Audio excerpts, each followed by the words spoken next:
one of the things that I see quite often where businesses and people have got into financial difficulty is the fact that they tend to, whether you want to use the word procrastinate or extend it out, they don't really have an answer, so they don't do anything. Now, in my experience, the best thing to do is handle it there and then. Don't let it fester.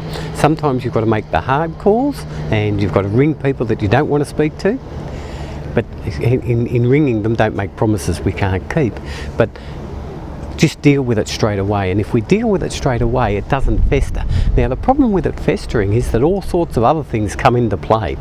If you've got a person that hasn't been able to pay you, your business is in trouble, you deal with that there and then. If you let it go on and on and on, what happens is your suppliers get upset, you start going home overnight and your partner starts to worry, or you get grumpy with the kids. All these sorts of things happen. Then you start getting served summonses and they come to the door, and then it's all an uneasy situation that develops.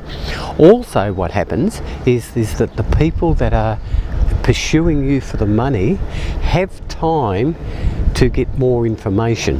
Now, the more information they get may be nothing, but it also may be that you've got other creditors and the business is in trouble. So all these things happen when you let it go on and on and on.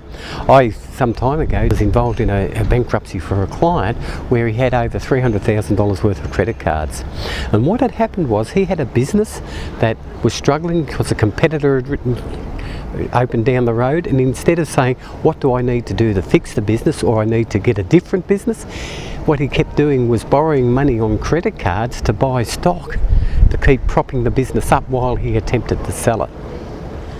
Now, $300,000 later and his house mortgage fully extended, it didn't work and he ended up going bankrupt. And that's because he let the whole thing fester as opposed to fixing the problem.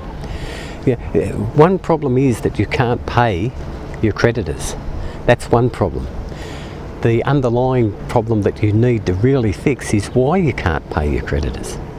And that's the one that you should be working on. But too often we say, I can't pay my creditors, I need to borrow money against my house, or I need to sell a car, or sell my boat, or something like that to pay the creditors, to get them off your back.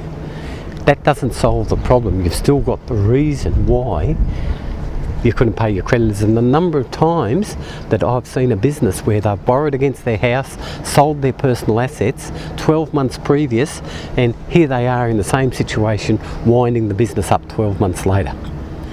And what I'm saying is to look at the problem of why you haven't been able to pay it and fix that problem, and then all the other problems will resolve themselves.